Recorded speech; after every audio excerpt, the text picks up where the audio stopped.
Hello guys! Kamusta kayong lahat? Ayan nga po pala ang ating for today's video.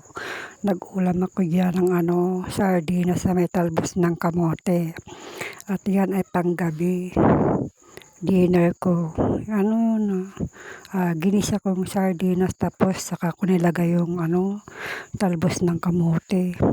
Tapos may konting sili siya para nang sa ganun meron siyang konting anghang at napakasarap siyang ulamin mga guys. Sana magluto rin kayo ng ganyan. Kagaya ng sinabi ko, simpleng ulam lang siya pero nakakabusog na. At ayan na nga po mga friends ko, followers, kamusta kayong lahat? Pasensya na kayo sa aking boses at wala siyang masyadong malakas na salita. Konti lang. Ayan pala, umiinom ako ng soft drinks kasi yan ang aking baso. Maraming salamat sa panonood niyo sa aking munting video. Sana ay pagpalain kayong lahat. God bless sa ating lahat.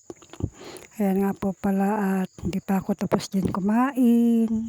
Sana sabayan niyo akong kumain habang nanonood kayo ng aking munting video. At ayan ang ating ulam for today. Sardinas na may talbos ng kamote. At ayan, nagkulit kasi ng pusa dyan kaya binubugaw ko. Pupunta sa lamesa. Pasensya na kayo mga friends. Kasi magulo yung pusa dyan.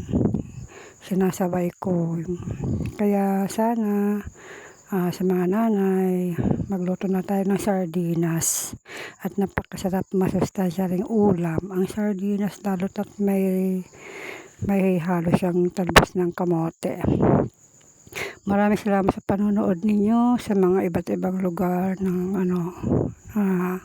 kung saan nakakarating aking munting video. Sana ay support.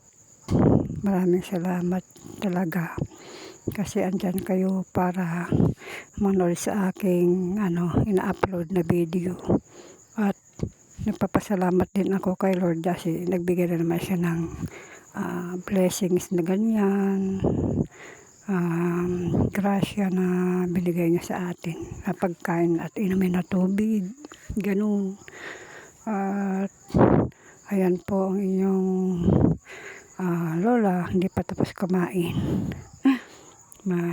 Kaya nga konti lang kinain ko dyan. Hindi naman gaanong marami yan. Talagang matagal lang akong kumain kasi nga kulang yung ating ipin. Ganun.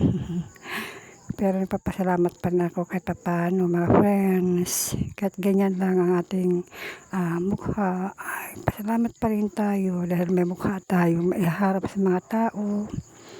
At sana bindisyon tayo ng Panginoon sa lahat ng oras.